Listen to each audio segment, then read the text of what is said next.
What's going on, YouTube? This is Ryan with South Jersey Yak Fishing. Today is Sunday, it's October 20th, and we're gonna hit the bridge today. I don't have a lot of time. There's an Eagles game at about 1 o'clock, and I've got some leftover green crabs and fiddler crabs from yesterday. Today's target is Tog, and we're gonna see how we do. Stick around.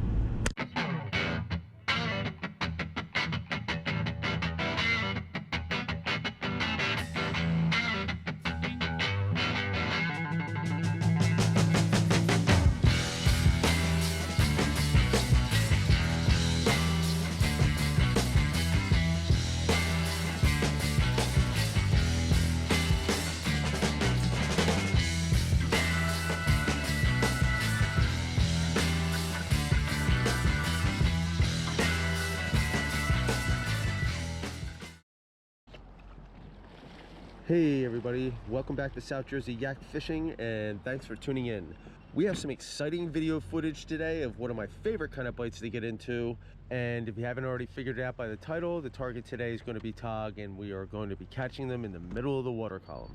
Also, at some point we're going to switch up the baits and see how they like that, and I'm actually kind of surprised at the results, so make sure you hang around for that. And as always, we're going to have some helpful advice and tips on how to find and catch Tog at the bridge. In this case, I'm going to be talking specifically on how I find and catch them when they're suspended off the bottom. Okay, so you guys may remember this piling from last week's video. It produced a really good bite. However, this week, not so much. I did get a couple of fish, but you know, just like I always say, they don't really hang around in all the same places all the time, and that's why I gotta move around and find them most of the time. They're always somewhere different.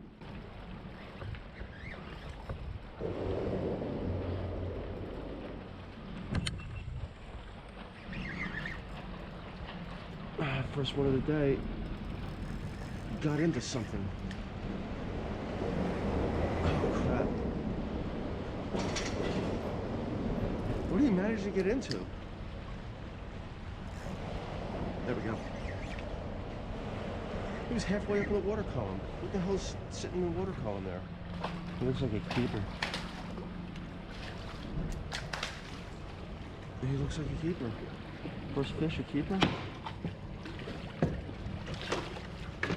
Let's see. Measure this guy up.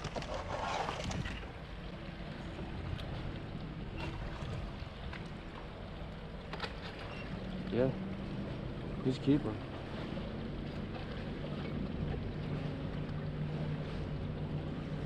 I mean, he's talking just barely. I think I'm just gonna let him go. I don't really need to keep him. If I do keep one, it's gonna be a nicer one today. I'm looking for like a 17, maybe.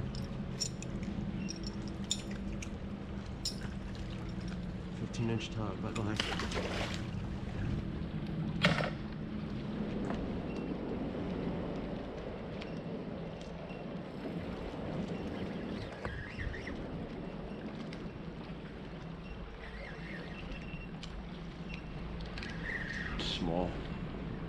Small Tog.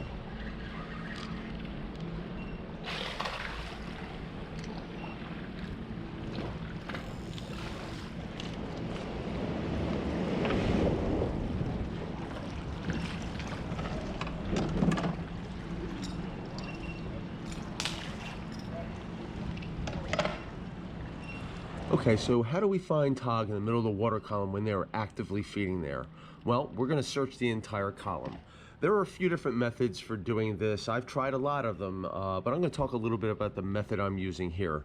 Now, what I'm doing is a little bit more of a sped up version of it, but if you take a close look at my reel, my bail is open and I am holding my line from spooling out with my index finger. Every time I let line out, I am letting go of the line with my index finger and lifting the rod tip up about 3 to 4 feet at a time, and then I'm re-grabbing it again with my index finger. This is allowing me to let out line without letting the jig to fall down through the water column yet. Once I re-grab the line, I slowly lower it down. They're in the middle of the water column. This one hit it on the drop. That's another nice fish. This mimics a falling crab or a crab slowly crawling down the piling. It's a very natural look. If I feel bumps along the way, then I just hold that position and I'm waiting for a fish to just take that jig, and trust me, you'll know when they do. If I get no bumps and I hit the bottom first, then I just bottom fish as normal. But I have come to find that it really does pay dividends to check the entire water column on your first drop. Yeah,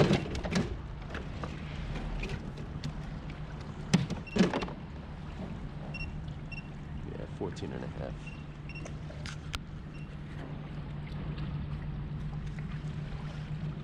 Nice looking tug. It's going back.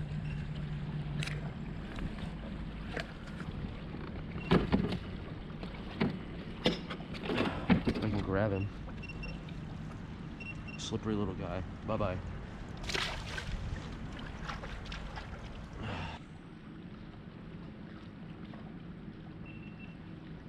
So that last one hit in the middle of the water column. We're going to do the same thing. We're just going to drop it down slowly and keep tension on the line, see if we can feel any other fish hitting. They might all be hanging in the middle. We'll have to see.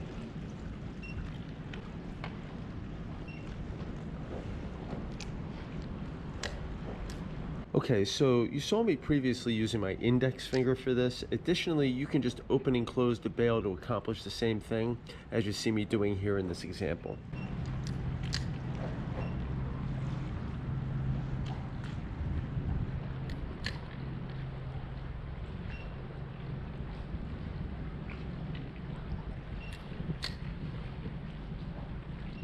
Just found the fish. Yep. And I feel structure attached to the piling too. I don't know what that is. There's something right there. Yeah, that's going to be an issue in the next clip. Alright. Why do I feel like I'm going to end up losing a jig doing this?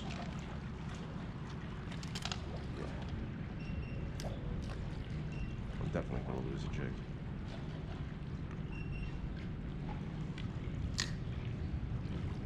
Now y'all heard what I just said, right? My father used to say, I hate being right. Never understood how that made any darn sense, but I knew that was gonna happen. I just said it. Yeah, I think I get it now.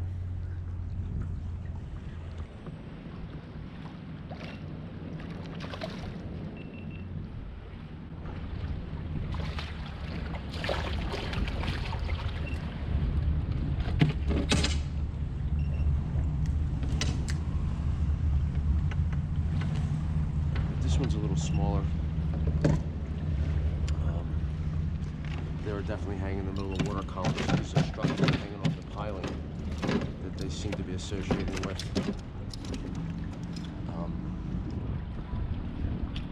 But also run the risk of getting dragged in and losing my jig, so right on the hook set. There's a Todd running around down there with my jig in his mouth right now. Yep, and he won't be the only one by the time this video is over.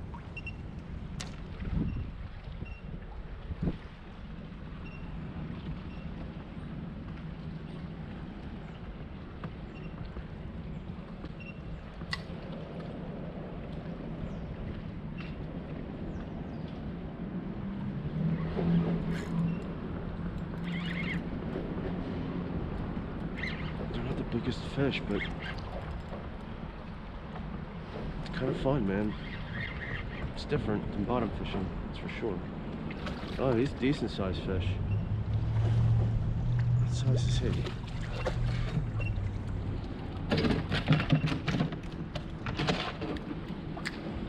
Alright, this one looks like a 16.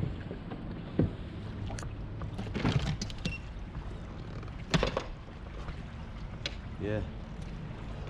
16. Do I keep another one? Still got one at home.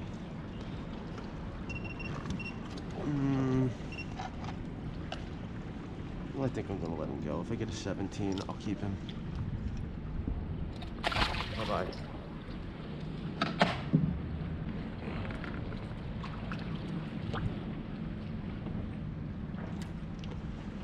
Once again.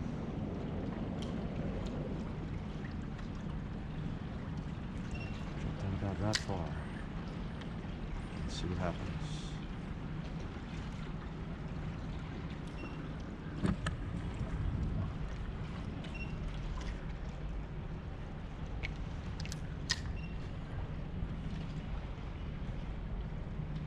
Keep dropping down until I feel the bumps. There they are.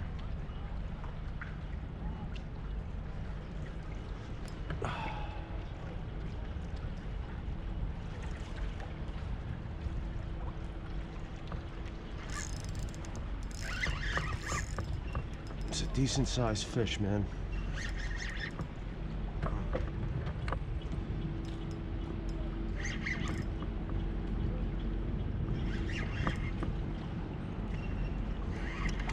Wow. All right, this one's even bigger. That is a nice tog, man. Nice tog. Swing him into the boat. Oops. Oh, dude, he broke me off. Are you kidding me? My knot slipped? Oh man, he's got my jig. No, that's why you net him. That was disastrous. Alright, so I just lost like a 17 or an 18-inch tog because my line knot slipped. He's swimming around my jig down there. But they are halfway down this piling, and if I just hang my bait in the right spot, they take it. And it's actually pretty freaking cool, man. Just changed the weight on my jig though. Now I'm scoping, which is putting me out of the strike zone, of course. So I gotta watch this wake, otherwise I'm gonna end up on top of this piling here. So you heard me mention that wake? Yeah, every wake coming my direction could push my kayak right on top of this piling. That makes every passing boat a potential hazard. Ooh, ooh, ooh, ooh.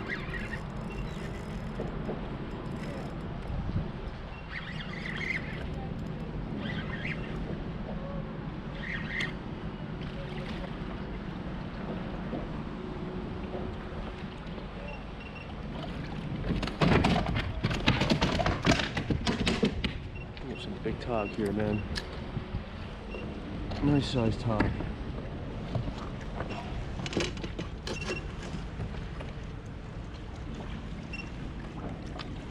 This one's 16 also. All right, I'll wait for a bigger one if I can. Bye-bye.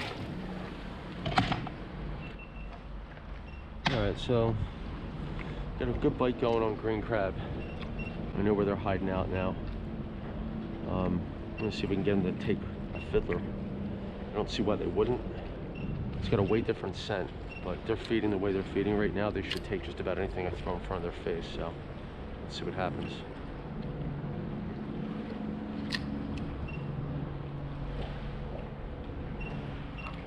About 40 feet of water right now, and they're hanging at about, I'm gonna say 20 feet down.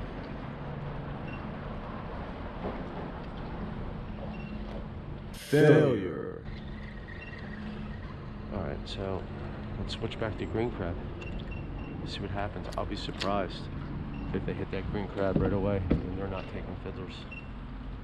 It's weird. Very weird. Green crab, see if they hit that right away. I'd be surprised if they just up and left. I'm gonna find out what happens here. Tide is starting to calm down a little bit now. It's ridiculously high.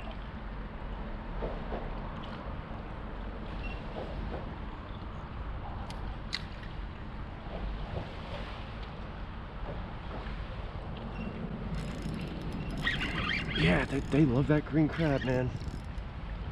No doubt.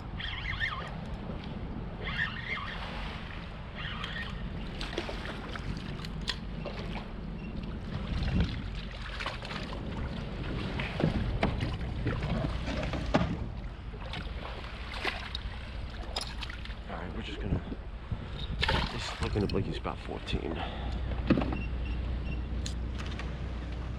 Okay, so in this clip, I'm down about 10 feet and I'm holding my line with my index finger, waiting to drop down to where the fish are hanging out, because I'm just trying to make sure that my camera is on when this happens. Damn, that one was here. I just had my bait hanging in the water. They're like 5 feet down, man. That was nuts. I wasn't even ready. Yeah, these fish are conditioned at this point to wait for that jig to come down with new food on it. And in this case, this tog had eyes on my jig, probably saw the shadow from beneath and decided he didn't want to wait for it, and he swam up to get it. It's gonna be one of them bites now. Not that I'm complaining. This one here looks like he's about 15. He is. All right, these are all keeper-sized fish that I am letting go. I'm looking for that like 17 or 18. If I don't get one, it's not that big of a deal.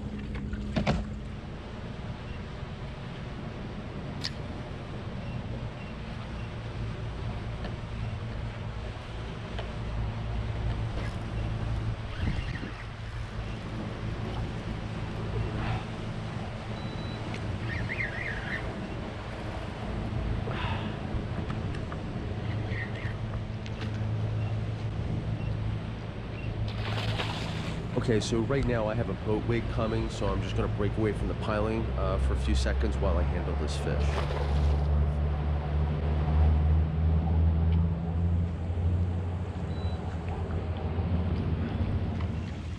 All right, let's measure this fish and get back up there. And this one's just 14 and a half, looks like.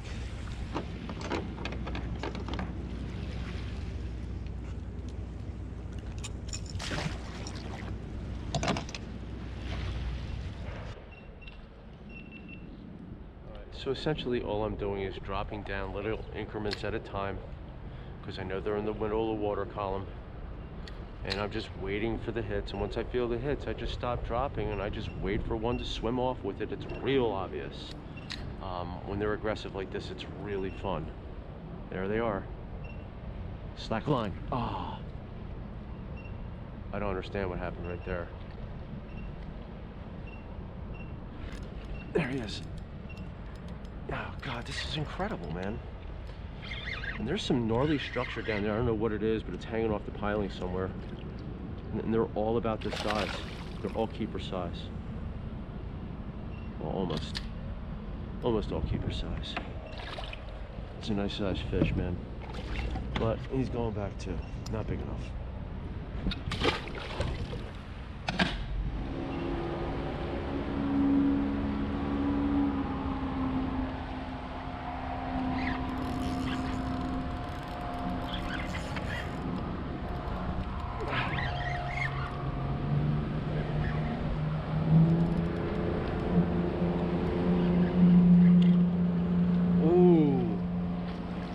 Nice tug.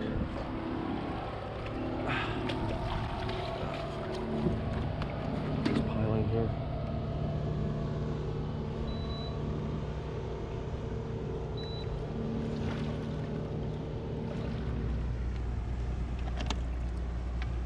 All right, just over 15 inches.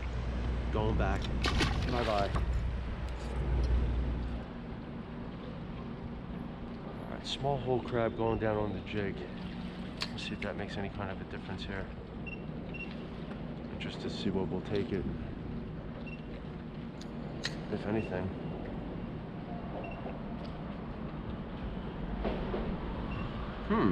Are they not liking the whole crab? That was unexpected. All right. Well, I guess we'll go back to the half a green. Yeah, I guess they can be picky. Maybe it's a cold weather thing. Seems like in the summertime they'll eat just about anything though. Small fish. It's one of the smaller ones I've caught today. 13. Yeah, smaller. So see, that further proves my theory. Small ones come out at slower tides. I was catching all bigs when it was ripping. So I think I am finding that if you were on a bite with larger togs, say 15, 16, 17s and whatnot, that has a time window attached to it. And it might be like 15 minutes. It could be as much as 2 hours. Either way, when you've caught 2 or 3 smaller tog in a row, the bigger ones seem to disappear.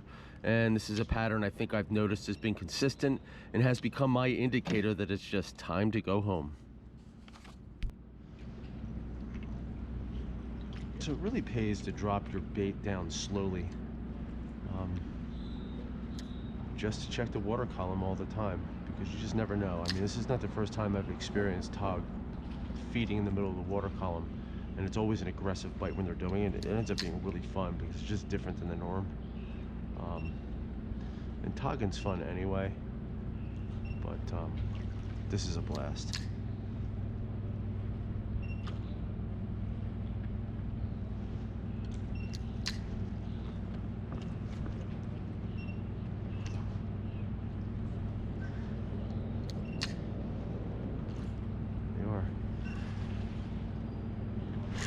Oh. Yeah, he was in structure. I could hear it. I don't know what he was in. I could hear it clicking on my line. Another decent tog.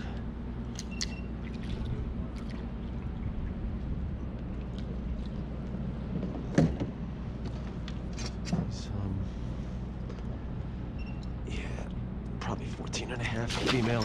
Okay, so that was the last fish, and I hope you enjoyed this video, but more importantly, I hope you learned something. If you did, please let me know by leaving a comment in the comments section below, as well as any questions that you may have. Additionally, I would greatly appreciate it if you would click that like button, and don't forget to subscribe to South Jersey Yak Fishing as well. Okay, that's all for now. Until next time, guys, get out there and catch 'em up. The fish are biting.